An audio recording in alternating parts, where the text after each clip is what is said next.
Specimen collection and transportation for respiratory samples. Throat swab specimen collection. Wear clean gloves and consider wearing a surgical mask, if performing throat swab, on a symptomatic person. Ask the person to tilt their head back slightly and open their mouth as wide as possible. Hold tongue with tongue depressor and locate the areas of inflammation exudate in posterior pharynx, or tonsillar region of throat behind uvula. Rub the area back and forth with cotton or Dacron swab. Avoid swabbing the soft palate as it would lead to false negative results. Gently move the swab without touching the teeth, gums or tongue. Place the swab immediately into the Amy's transport medium or Stewart's medium and transport the specimen to laboratory within 2 to 4 hours. Nasopharyngeal swab specimen collection. Ensure that recommended personal protective equipment, PPE, is worn when collecting specimens. This includes gloves, a gown, eye protection, face shield or goggles, and an N95 or higher level respirator. Tilt patient's head back 70 degrees. Gently and slowly insert flexible fine shafted polyester swab through the nostril parallel to the palate, until resistance is encountered. The distance is equivalent to that from the nostril to the ear of the patient, indicating contact with the nasopharynx. Gently rub and roll the swab, leaving it in place for several seconds to absorb secretions. Slowly remove swab while rotating it. Place swab, tip first, into the transport tube provided, Amy's transport medium or viral transport medium. Specimen should be sent to the laboratory within 2 to 4 hours. Nasopharyngeal aspirate specimen collection. Tilt the patient head slightly backward. Attach mucus trap to suction pump and catheter, leaving wrapper on suction catheter. Turn on suction and adjust to appropriate pressure. Without applying suction, insert catheter into the nostril, directed posteriorly and toward the opening of the external ear. Note, depth of insertion is equivalent to distance between anterior nares and external opening of the ear. Apply suction. Using a rotating movement, slowly withdraw catheter. Catheter should remain in nasopharynx for no longer than 10 seconds. Hold trap upright, to prevent secretions from going into pump. Rinse catheter, if necessary, with approximately 2 ml viral transport medium. Disconnect suction and connect tubing to arm of mucus trap to seal. Transport the specimen to the laboratory within 2 to 4 hours. Sputum collection. Have the patient rinse mouth and gargle with water prior to sputum collection. Instruct the patient to take a deep breath and cough up sputum into a wide-mouth sterile container, not to expectorate saliva or post-nasal discharge into the container. The minimum volume is 1 milliliter.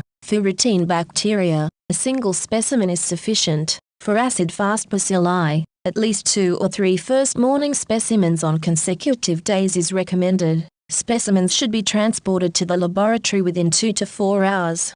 Bronchoalveolar lavage, BAL, bronchial wash, bronchial brush, tracheal aspirate, specimen collection. Place aspirate or washing in sterile screw-top container. Place brush in sterile container with saline. Transport the specimen to the laboratory within 2 to 4 hours. Transport medium. Transport media are essentially solutions of buffers with carbohydrates, peptones, and other nutrients, excluding growth factors, designed to preserve the viability of bacteria or virus during transport, without allowing their multiplication. Examples shown here are viral transport medium and Amy's transport medium. Viral transport medium, VTM, is ideal for the diagnosis of viral infection. Amy's medium with charcoal. Charcoal helps eliminate metabolic products of bacterial growth, which may be especially useful in the isolation of fastidious organisms. Amy's medium without charcoal are ideal for the isolation of mycoplasma and ureaplasma.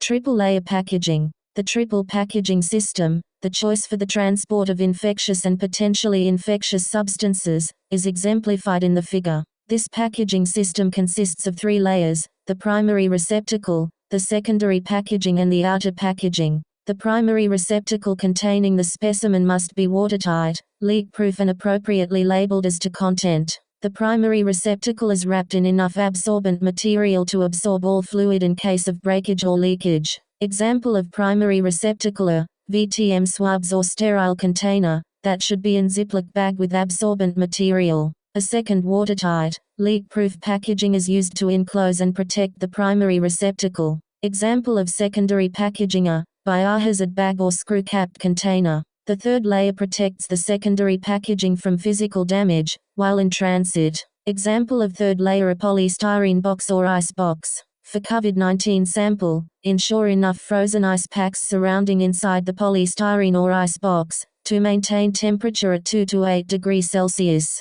Send the specimen as soon as possible to the laboratory. Forms must be put into a plastic bag and placed outside the tertiary container.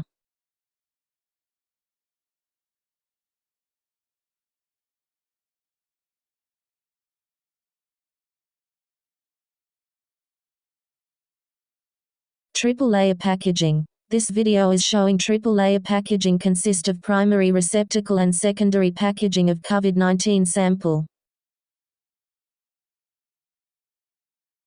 Specimen collection and transportation for central nervous system samples. Cerebrospinal fluid, CSF, specimen collection. CSF is obtained using standard lumbar puncture technique under sterile condition. Transfer the specimen to sterile screw cap container. Transport specimen to the lab immediately. Do not refrigerate the specimen. Leave at room temperature.